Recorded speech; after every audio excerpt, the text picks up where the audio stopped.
Nobody wants to see you. Move. Hello guys, it has been a hot minute since I have posted a YouTube video, and I've actually determined in my mind that I am doing it on purpose because I am purposely trying to curate my viewers to be specific types of people. Number one, people that don't care if I post weekly or daily or monthly, whatever. They're just grateful when I post. So that's you. I love you and I want you to be my viewer. Secondly, I want people who don't care what I'm doing. They just want to watch whatever it is. So if I'm bathing my cat, if I am cutting my hair, if I am sitting on my bed randomly talking about stuff, tonight is going to be about homeschooling, you're here for it, awesome. I am totally here for you. So it may take me like 20 years to get monetized, but if you didn't know, my husband's already famous on YouTube. Not like I need to be famous too, so I can wait 20 years. It's absolutely fine. We're already like completely rolling in the dough as far as YouTube monetization goes, so I can wait until it's my time. So like in 20 years, my oldest son will be 30.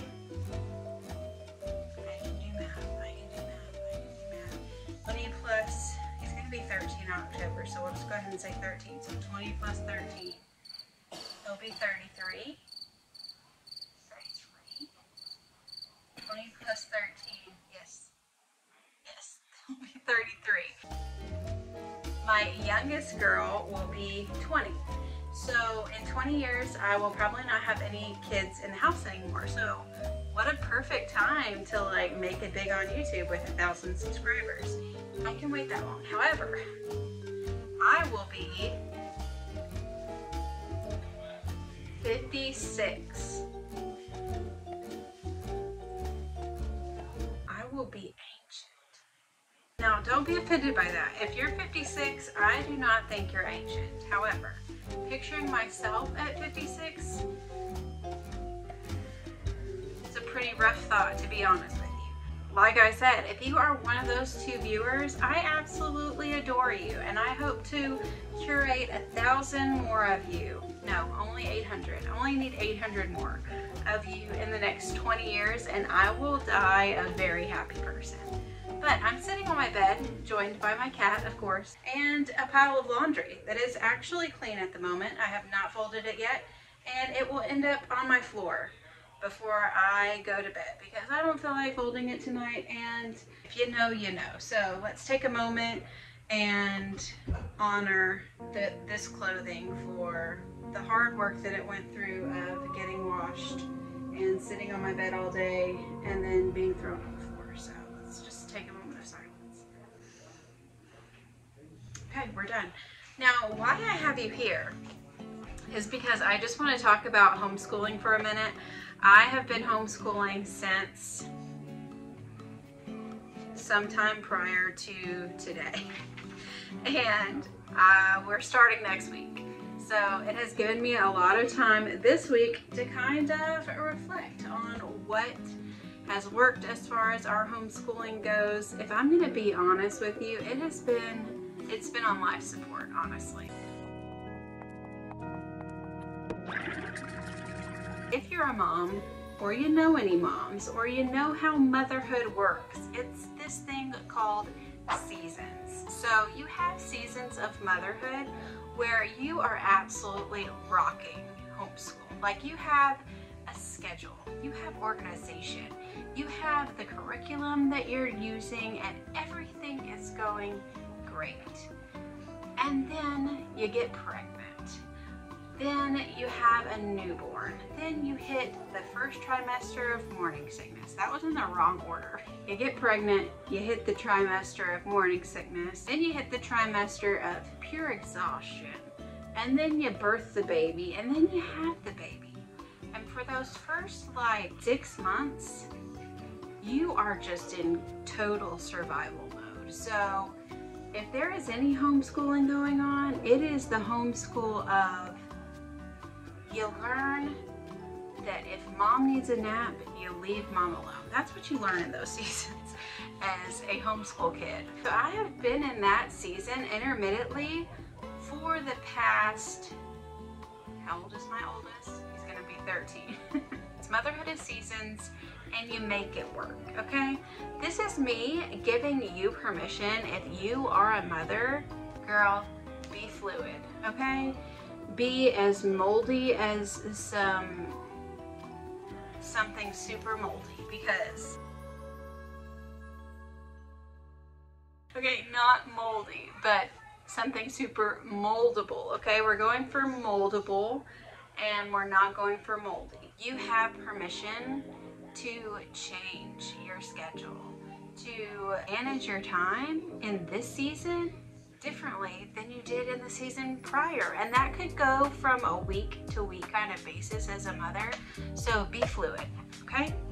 Fluidity is fine when it comes to motherhood, not so much gender, but we're not going there today. Let me give another piece of advice to mothers. If you do not journal, I highly encourage you to do so. Journaling does amazing things for you mentally and spiritually and all the things. It's just a time where it can be really therapeutic, honestly, because as mothers, it's hard to find the time to work on yourself when you're trying to keep other people living. You know what I'm saying? So journaling does great. For example, let's see, July 17th, 2024. My husband has really been bothering me because he has way more YouTube subscribers and I only have 200. So yeah, that's how I feel today. I feel really upset about that. So when I wrote that down, it was like just releasing it. I just let go that feeling of anger and animosity towards my husband. And now it's all better. All right, no, for real, but this was my journal entry for July 29th, 2024. This actually happened to be my husband's birthday. Are you gonna bite me? Happy 38th birthday to my other half. It's wild to think I'm married to an almost 40-year-old. Trying to think and plan for this year's homeschool, and here's the theme. Are you ready for the theme? It is KISS, K-I-S-S, and that stands for Keep It Simple, Saint. My 3 foundations of homeschool this year, and hopefully every year to come. Number 1, your identity and character matter more than any knowledge you have or skill you'll ever learn. I want to instill that within my children, that more than anything that you could possibly learn, more than memorizing your multiplication tables, more than learning how to read, is knowing that your identity and your character matter so much more than any of that. So number 2 falls in line under that. Because we are Christians and we have a Christian worldview, we're going to lean heavy on the Bible, because the Bible is what is going to teach my children who they are. So it will teach their identity and it will teach them their character, like how to behave, how to be moral, how to act, basically. With math, you can't really teach math using the Bible, but we are going to teach writing, we're going to teach reading, we're going to teach language arts, we're going to practice penmanship by writing verses over and over and over again, we're going to teach basic grammar, we're going to read aloud the Bible every single day. So yeah, we're going to focus on the Bible. Like, the Bible is basically going to be their curriculum. And I can already see all the woke people in the comments. First of all, why are you here? How did you discover me? Because I am not your cup of tea, so just move on. Thirdly, discover your specific desires, giftings, talents, and grow them for the glory of God. We're going to cover the basics, and then we're going to hone in on what makes you tick personally. So as a mom, you can already see within your children like the specific personality types and giftings that God has given them. We're going to spend our time during our homeschool learning those things, which is super exciting, like really getting to put my children under a microscope and see what lights up within them. Like, is it when they're doing a math problem? Is it when they're being creative and doing art? Like, what is it? So it makes it super exciting. I'm keeping it simple this year. I'm changing my perspective from I have to teach them to do this. So I have this big burden of having to teach Ezekiel how to read, who's struggling with that.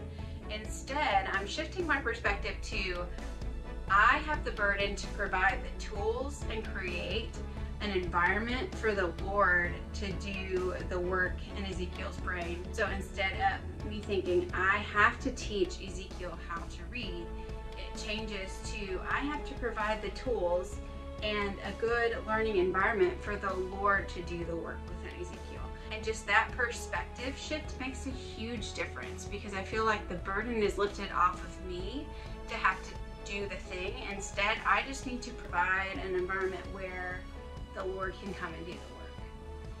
So yeah, maybe this rant has encouraged you. I don't know how many homeschool mamas watch my channel, but if you do, hi. I am giving you permission to keep it simple, and I am praying for you this year that the Lord would do amazing things in yourself and in your children. And yeah, I mean, that's really all that I got. So thanks for watching, and we'll see you all next time, whenever that might be. It might be like a year or so.